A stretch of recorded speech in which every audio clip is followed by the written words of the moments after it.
വളരെ വേഗം റിട്ടയർ ചെയ്യാനാണ് നിനക്ക് ആഗ്രഹം. നിന്റെ സാലറിയുടെ പകുതിയെങ്കിലും നിനക്ക് സേവ് ചെയ്ത് ഇൻവെസ്റ്റ് ചെയ്യാൻ കഴിയുമെങ്കിൽ മാത്രം ഈ വീഡിയോ തൊട്ടൊന്ന് കണ്ടാൽ മതി. 12 വർഷം കൊണ്ട് ഒരു റിട്ടയർമെന്റ് കോർപ്പസ് തയ്യാറാക്കി റിട്ടയർമെന്റിലേക്ക് പ്രവേശിക്കാവുന്ന ഒരു പ്ലാനാണ് ഈ വീഡിയോയിൽ നമ്മൾ പറയാൻ പോകുന്നത്. ഈ പ്ലാൻ എല്ലാവർക്കും അനുയോജ്യമാകണമെന്നില്ല. ആർക്കൊക്കെ എങ്ങനെയൊക്കെ അനുയോജ്യമാകുമെന്ന് ഈ വീഡിയോയിൽ പിന്നീട് പറയാം. ആദ്യം ഈ പ്ലാൻ നടപ്പിലാക്കുന്നത് എങ്ങനെയെന്ന് വിവരിക്കാം. അതിനായി ചില അസംഷൻസ് ഉണ്ട്. ആ അസംഷൻസ് എന്താണെന്ന് പറയാം. ഈ അസംഷൻസ് നിലവിലെ സാഹചര്യങ്ങൾക്ക് ഏറ്റവും സ്യൂട്ടബിൾ ആയിട്ടുള്ള അസംഷൻസ് ആണ് എന്ന് കരുതി ഇത് ഭാവിയിൽ പൂർണ്ണമായും ഇങ്ങനെ തന്നെ ആകണമെന്നില്ല. എങ്കിലും നമ്മുടെ കാൽക്കുലേഷൻസിന് വേണ്ടി നമ്മൾ ഈ ഒരു അസംഷൻസ് ആണ് യൂസ് ചെയ്യുന്നത്. അസംഷൻ 1 എന്ന് പറയുന്നത് നമ്മുടെ ഇൻഫ്ലേഷൻ റേറ്റ് എന്ന് പറയുന്നത് ഈ പ്ലാൻ നടപ്പിലാക്കുന്ന കാലം മുഴുവൻ 6%. അതുപോലെ തന്നെ നിങ്ങളൊരു ശമ്പള വരുമാനക്കാരൻ സാലറി ക്ലാസ് ആണെങ്കിൽ നിങ്ങളുടെ സാലറി എന്ന് പറയുന്നത് ഈ അറ്റ്ലീസ്റ്റ് ഈ ഇൻഫ്ലേഷന്റെ അത്രയെങ്കിലും വീതം കൂടുന്നുണ്ട്. അതായത് 6% എങ്കിലും നിങ്ങളുടെ സാലറി എല്ലാ വർഷവും വർദ്ധിക്കുന്നുണ്ട്. മറ്റൊരു അസംഷൻ ആണ് ഇക്വിറ്റി മ്യൂച്വൽ ഫണ്ടിൽ ഇൻവെസ്റ്റ് ചെയ്യുമ്പോൾ ലഭിക്കുന്ന റിട്ടേൺ എന്ന് പറയുന്നത് 12% ആണ്.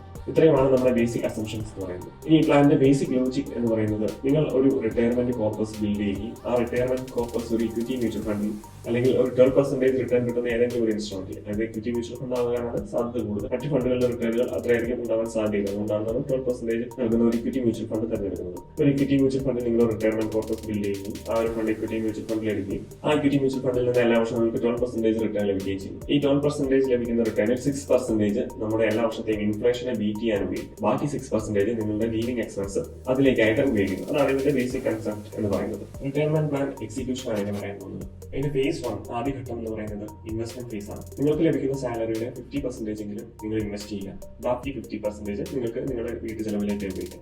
വീട്ടു ചെലവ് മാത്രമല്ല, അതിനകത്ത് നിങ്ങളുടെ ലോൺസ്, ലോണിന്റെ EMIs, ഇൻഷുറൻസ് പ്രീമിയം, പിന്നെ നിങ്ങളുടെ ട്രാവൽ എക്സ്പെൻസ്, നിങ്ങളുടെ ജീവിതത്തിന് ആവശ്യമായ എല്ലാവിധ ചെലവുകളുമാണ് ബാക്കി 50% എന്നാണ് ഉദ്ദേശിക്കുന്നത്. സാലറിയുടെ 50% ഇൻവെസ്റ്റ് ചെയ്യുക, മറ്റൊരു 50% സ്പെൻഡ് ചെയ്യുക, അതായത് നിങ്ങളുടെ ചെലവുകളിലേക്കായി മാറ്റി.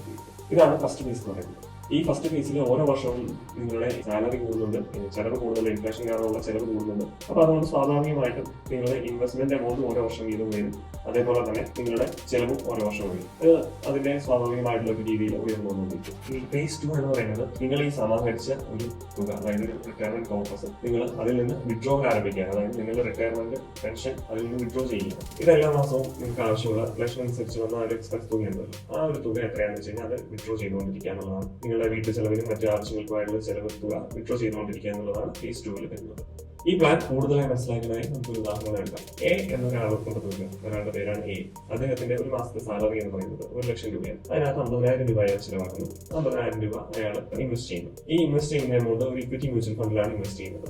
ഈ ഇക്വിറ്റി മ്യൂച്വൽ ഫണ്ടിൽ ഇൻവെസ്റ്റ് ചെയ്യുന്ന തുക എന്ന് പറയുന്നത് ഓരോ വർഷവും കൂടുന്നുണ്ട്. അതായത് സാലറി 6% വീതം അറ്റ്ലീസ്റ്റ് കൂടുന്നുണ്ട്. അപ്പോൾ അയാളുടെ ഇൻവെസ്റ്റ്മെന്റ് തുകയും അറ്റ്ലീസ്റ്റ് 6% വീതം കൂടും. അതുപോലെ തന്നെ അയാളുടെ സ്പെൻഡിങ്ങിലേക്കുള്ള 50,000 രൂപ, അതായത് ബാക്കി പകുതി ഓരോ വർഷം 6% വീതം കൂടും. അപ്പോൾ 12 വർഷത്തിന് ശേഷം ഇയാളുടെ സാലറി എന്ന് പറയുന്നത് 1,00,000 രൂപ ഉണ്ടായിരുന്ന സാലറി 12 വർഷത്തിന് ശേഷം 2,01,220 രൂപയാണ്. അപ്പോൾ അയാളുടെ ചെലവ്, അതായത് സാലറിയുടെ 50% എന്ന് പറയുന്നത് 1,610 രൂപയായി ചെലവാണ്. അതായത് 12ാമത്തെ വർഷം തൊട്ട് അയാൾക്ക് ജീവിക്കണമെങ്കിൽ, അയാൾക്ക് റിട്ടയർമെന്റ് എടുത്ത് ജീവിക്കണമെങ്കിൽ അയാൾക്ക് ഓരോ മാസവും 1,610 രൂപ കയ്യിലേക്ക് ആവശ്യമുണ്ട്. അതേസമയം എ ഇൻവെസ്റ്റ് ചെയ്തല്ലോ, അതായത് ആദ്യത്തെ വർഷം തൊട്ട് 12ാമത്തെ വർഷം വരെ ഇൻവെസ്റ്റ് ചെയ്തു. ആ ഇൻവെസ്റ്റ്മെന്റ് തുകയുടെ ടോട്ടൽ എമൗണ്ട് എന്ന് പറയുന്നത് അതിന്റെ റിട്ടേൺസ് എല്ലാം കൂടെ കൂട്ടിയ ശേഷം 2,13,98,648 രൂപയുണ്ടാവും. ഈ തുക ഒരു ഇക്വിറ്റി മ്യൂച്വൽ ഫണ്ടിൽ തന്നെ, അതായത് ആ ഇക്വിറ്റി മ്യൂച്വൽ ഫണ്ടിൽ തന്നെ ഇൻവെസ്റ്റ്മെന്റ് തുടരുകയാണെങ്കിൽ 66 വർഷത്തേക്ക് അയാൾക്ക് ജീവിത ചെലവുകളിലേക്കുള്ള തുക അയാൾക്ക് നിന്ന് വിഡ്രോ ചെയ്യാനായിട്ട് സാധിക്കും. അതായത് ഉദാഹരണത്തിന് നിങ്ങൾ 18 വയസ്സായുള്ള വ്യക്തിയാണെങ്കിൽ പോലും നിങ്ങൾ 12 വർഷത്തേക്ക് ഇൻവെസ്റ്റ് ചെയ്താൽ നിങ്ങൾക്ക് 30 വയസ്സാവും. 30 വയസ്സിൽ നിങ്ങൾ റിട്ടയർമെന്റ് എടുത്താൽ പോലും നിങ്ങൾക്ക് 66 വർഷം, അതായത് നിങ്ങൾ 96 വയസ്സ് വരെ ജീവിക്കാനുള്ള ലഭിക്കുന്നത്. ഇനി നമ്മൾ ഈ വീഡിയോയിൽ ആദ്യം പറഞ്ഞ ഒരു കാര്യത്തിലേക്ക് വരാം. അതായത് ഇത് എല്ലാവർക്കും സ്യൂട്ടബിൾ ആകും. ഇതില് നമ്മൾ ഈ പ്ലാനിൽ നമ്മൾ പൂർണ്ണമായിട്ടും ഇൻവെസ്റ്റ് ചെയ്യുന്നത് എല്ലായ്പ്പോഴും ഒരു ഇക്വിറ്റി മ്യൂച്വൽ ഫണ്ടിലാണ്, അല്ലെങ്കിൽ ഹൈ റിട്ടേൺ ലഭിക്കുന്ന ഒരു ഇൻസ്ട്രുമെന്റാണ്. സ്വാഭാവികമായി ഹൈ റിട്ടേൺ ലഭിക്കുന്ന ഇൻസ്ട്രുമെന്റ്സ് ഹൈ റിസ്കി ആയിരിക്കും. സോ കുറച്ച് ഏജ്ഡ് ആയിട്ടുള്ള ആൾക്കാരാണ് ഇതിൽ ഇൻവെസ്റ്റ് ചെയ്യുന്നതെങ്കിൽ അവരുടെ റിസ്ക് പ്രൊഫൈൽ നോക്കി മാത്രം വേണം ഇൻവെസ്റ്റ്മെന്റ് നടത്താനായിട്ട്. യുവാക്കളാണ് ഈ ഫണ്ടിൽ ഇൻവെസ്റ്റ് ചെയ്യുന്നതെങ്കിൽ, അല്ലെങ്കിൽ ഈ പ്ലാനിൽ ഇൻവെസ്റ്റ് ചെയ്യുന്നതെങ്കിൽ, ഇൻ കേസ് എന്തെങ്കിലും ഇക്വിറ്റിയിലെ റിസ്ക് കാരണം അവരുടെ റിട്ടയർമെന്റ് കോർപ്പസ് കുറഞ്ഞു പോയാലും അവർക്ക് പിന്നീട് അത് ജോലി ചെയ്ത് അത് സമ്പാദിക്കാൻ, അല്ലെങ്കിൽ വേറൊരു ഫിനാൻഷ്യൽ പ്ലാൻ പ്രിപ്പയർ ചെയ്ത് അതിലൂടെ ജീവിക്കാനായിട്ട് സാധിക്കും. എന്നാൽ ഒരു 40-45 വയസ്സിലേക്ക് ഒരാളെ സംബന്ധിച്ചാണെങ്കിൽ ഈ ഒരു പ്ലാൻ ഫോളോ ചെയ്ത് അതിനുശേഷം ഈക്വിറ്റിയിലുണ്ടായ ഒരു ഡൗൺ ഫാൾ കാരണം എന്തെങ്കിലും സംഭവിച്ചിട്ടുണ്ടെങ്കിൽ പിന്നീട് അവരുടെ ജീവിതം റിട്ടയർമെന്റ് ജീവിതം ദുഷ്കരമാണ്. അതുകൊണ്ട് എനിക്ക് പറയാനുള്ളത് നിങ്ങൾ 45 വയസ്സ് കഴിഞ്ഞ ഒരാളാണെങ്കിൽ നിങ്ങളുടെ ആദ്യത്തെ റിട്ടയർമെന്റിന് മുമ്പുള്ള ഇൻവെസ്റ്റ്മെന്റ് ഫേസിൽ നിങ്ങൾ ഇതുപോലെ തന്നെ ഈക്വിറ്റി മ്യൂച്വൽ ഫണ്ടിൽ മാക്സിമം എത്ര നാൾ കഴിയാൻ 12 വർഷത്തിൽ കൂടുതൽ കഴിയുമെങ്കിൽ അത്രയും നാൾ തുടരുക. അതിനുശേഷം ഇതൊരു കുറച്ച് സേഫർ ആയിട്ടുള്ള അസറ്റിലേക്ക് അറ്റ്ലീസ്റ്റ് ഒരു ഹൈബ്രിഡ് ഫണ്ടിലേക്ക് മുന്നിൽ മാറ്റുക. അതായത് ഹൈബ്രിഡ് ഫണ്ട് എന്ന് പറയുന്നത് ഒരു ലിക്വിഡിറ്റി പ്ലസ് ഡെപ്റ്റ് രണ്ടുകൂടെ മിക്സ് ആയിട്ടുള്ള ഒരു ഹൈബ്രിഡ് ഫണ്ടിലേക്ക് മാറ്റുക. ഈ ഹൈബ്രിഡ് ഫണ്ടിൽ ഒരു 9% റിട്ടേൺ കിട്ടുമെന്ന് കരുതിയാൽ പോലും നിങ്ങൾക്ക് ഒരു 24 വർഷത്തേക്ക് ജീവൻ ചെലവിന് ആവശ്യമായ തുക അതിൽ നിന്ന് വിഡ്രോ ചെയ്യാനായിട്ട് സാധിക്കും. അതായത് ഇപ്പോൾ നിങ്ങൾക്ക് ഒരു 48 വയസ്സായിട്ട് വരുന്നത് നിങ്ങൾക്ക് ഒരു 12 വർഷത്തേക്ക് ഇൻവെസ്റ്റ് ചെയ്യുന്നത് നിങ്ങൾ 60 വയസ്സിലാണ് റിട്ടയർമെന്റ് എടുക്കുന്നുണ്ടെങ്കിൽ നിങ്ങൾക്ക് 60 മുതൽ 24 വർഷം അതായത് 84 വയസ്സ് വരെ ജീവിക്കുന്നതിന് ആവശ്യമായ തുക അതിൽ നിന്ന് ലഭിക്കും. അപ്പോൾ സ്വാഭാവികമായിട്ടും ഇതിൽ വരുന്ന ഒരു കൺസേൺ എന്ന് പറയുന്നത് നമ്മുടെ ലൈഫ് എക്സ്പെക്ടൻസിയാണ്. അതായത് എത്ര കാലം ജീവിച്ചിരിക്കും എന്നുള്ളത് ഒരു പ്രശ്നമാണ്. അപ്പോൾ അതനുസരിച്ച് പ്ലാൻ ചെയ്യുന്നുണ്ടെങ്കിൽ നിങ്ങൾ തീർച്ചയായിട്ടും ഒരു ഫിനാൻഷ്യൽ പ്ലാനറെ ആണെങ്കിൽ അദ്ദേഹത്തിന്റെ അഡ്വൈസ് അനുസരിച്ച് നല്ലൊരു ഫിനാൻഷ്യൽ പ്ലാൻ ഡെവലപ്പ് ചെയ്യുകയാണ് ചെയ്യുന്നത്. ഞാൻ ഈ ഉദാഹരണം പറഞ്ഞുകൊണ്ട് എല്ലാവരും ഒരുപക്ഷെ ചോദിക്കും 18ാമത്തെ വയസ്സിൽ 1 ലക്ഷം രൂപ സാലറി കിട്ടണ്ടേ, എന്നെങ്കിൽ മാത്രമല്ലേ നമുക്ക് റിട്ടയർമെന്റ് പ്ലാൻ നടപ്പിലാക്കാൻ പറ്റൂ. അപ്പം 1 ലക്ഷം രൂപയിലാണ് നിങ്ങൾക്ക് എത്രയാണോ സാലറി കിട്ടുന്നത് ആ സാലറിയുടെ 50% നിങ്ങൾ ഇൻവെസ്റ്റ് ചെയ്യാം. ബാക്കി 50% കൊണ്ട് ജീവിക്കാൻ എന്നുള്ളത് മാത്രമാണ് നമ്മൾ ഉദ്ദേശിക്കുന്നത്.